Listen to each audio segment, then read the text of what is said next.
Tugas 7. Fungsi tanggal dan jam.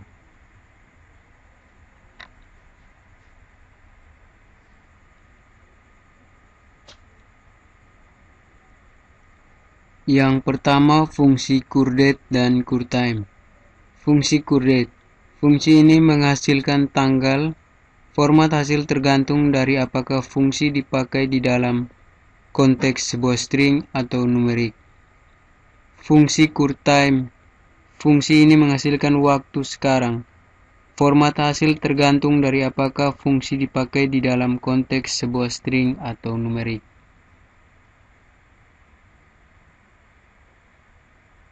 Yang kedua, fungsi dateAdd atau datesub.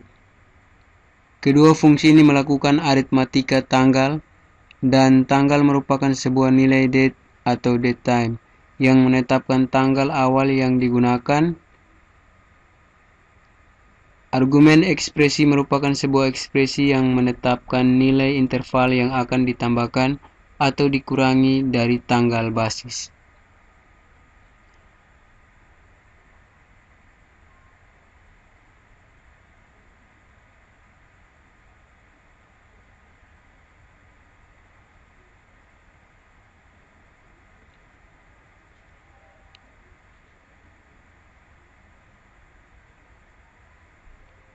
Yang ketiga, fungsi dateFormat dan dayName. Fungsi dateFormat. Fungsi ini memformat tanggal menjadi string format. Fungsi dayName. Fungsi ini menghasilkan nama hari dari nilai tanggal tertentu.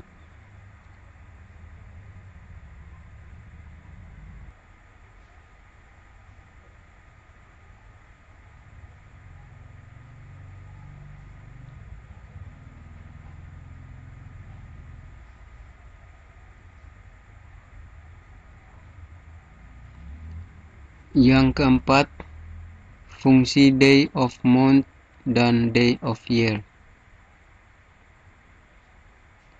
Fungsi day_of_month. Fungsi ini menghasilkan hari tertentu dari bulan pada tanggal tertentu. Rentang hari adalah 1 sampai 31. Fungsi day_of_year. Fungsi ini menghasilkan hari tertentu dari tahun pada tanggal tertentu. Rentang hari adalah 1 sampai 366.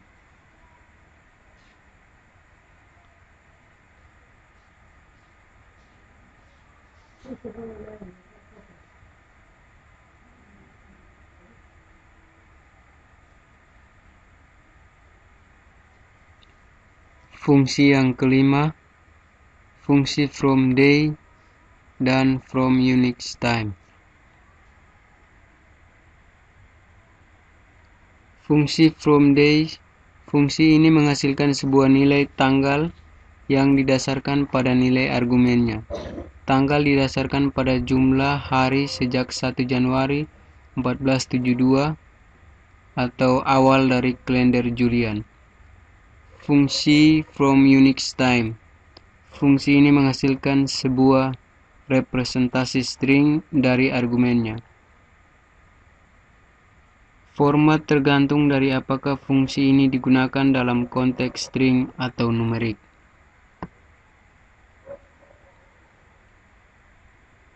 Yang berikut, fungsi hour, minute, dan month. Fungsi hour. Fungsi ini menghasilkan jam dari nilai waktu yang diberikan. Rentang nilai yang dihasilkan adalah 0 sampai 23. Fungsi minute. Fungsi ini menghasilkan menit dari nilai waktu yang diberikan. Rentang nilai yang dihasilkan adalah 0 sampai 59. Fungsi month. Fungsi ini menghasilkan bulan dari nilai tanggal yang diberikan. Rentang nilai yang dihasilkan adalah 1 sampai 12.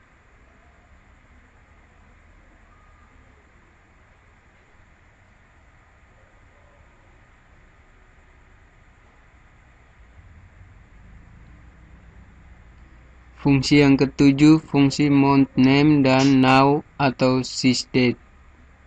fungsi mountName. Fungsi ini menghasilkan nama bulan dari nilai tanggal yang diberikan. Fungsi now atau sysdate. Fungsi ini menghasilkan waktu dan tanggal sekarang.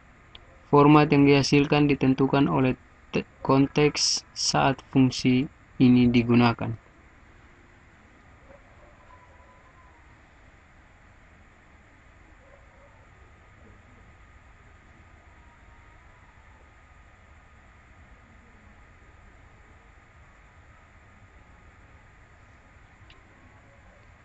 Fungsi yang ke-8, fungsi period RD dan fungsi period div. Fungsi sintaks dari fungsi period add adalah period add atau fungsi ini akan menambahkan jumlah n bulan pada periode P. Fungsi ini menghasilkan sebuah nilai. Sintaks dari fungsi period div adalah period div. Fungsi ini akan menambahkan jumlah bulan antara periode P1 dan P2.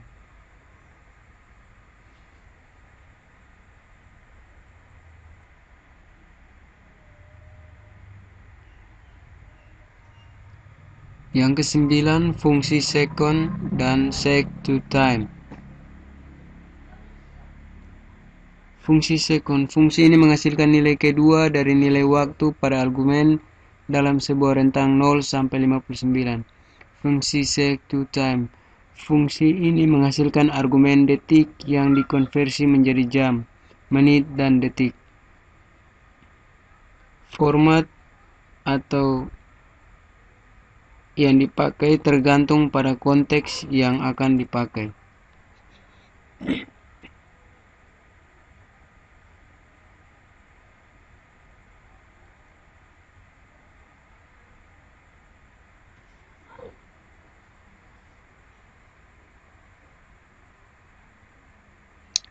Yang ke-10, fungsi time format dan fungsi time to sec. Sintaks dari fungsi time format adalah time format, waktu format. Fungsi ini dipakai seperti fungsi date format, namun string format hanya dapat memuat penspesifikasi format yang menangani nilai-nilai waktu. Jika nilai jam lebih dari 23, maka kamu perlu menggunakan n %h atau %h. Jika tidak, hasilnya akan berupa hasil dari modulo. Fungsi time to sec. Fungsi ini merupakan kebalikan dari fungsi sec to time. Ia menghasilkan nilai waktu yang dikonversi menjadi detik.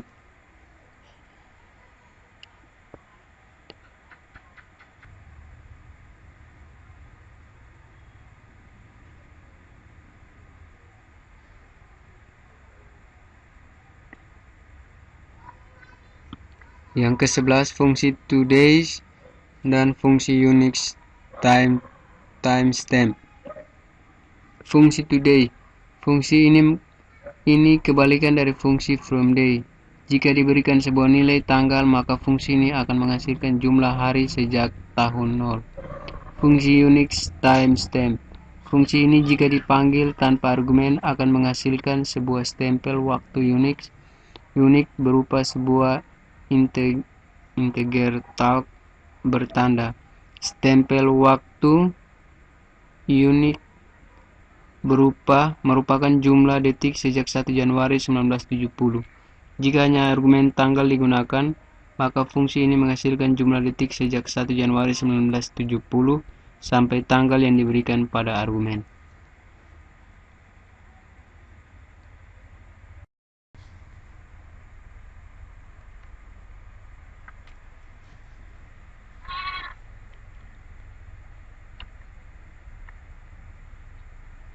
Tugas yang berikut adalah membuat database kuliah. Setelah database kuliah dibuat, maka akan dilanjutkan dengan membuat tabel kuliah. Prosesnya adalah sebagai berikut.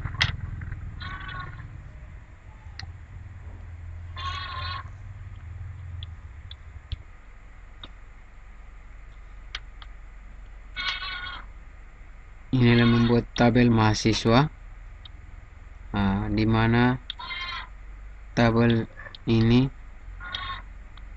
berisi NIM,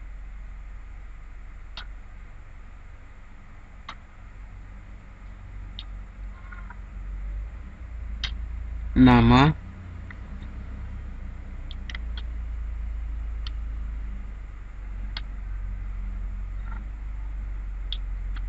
dan tanggal lahir.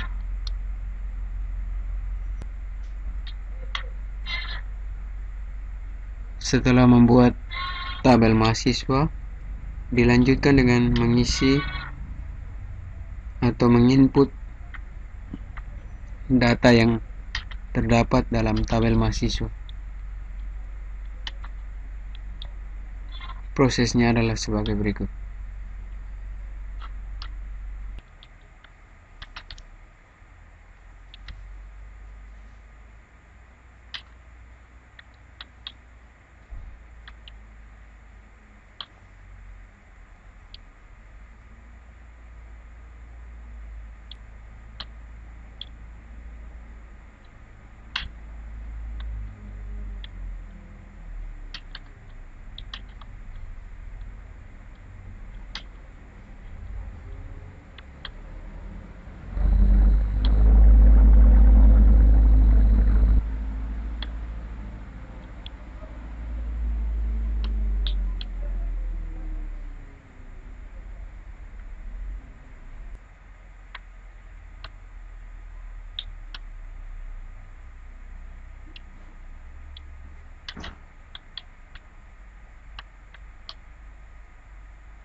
Setelah selesai menginput tabel mahasiswa, maka kita akan menampilkan hasil dari tabel mahasiswa sebagai berikut.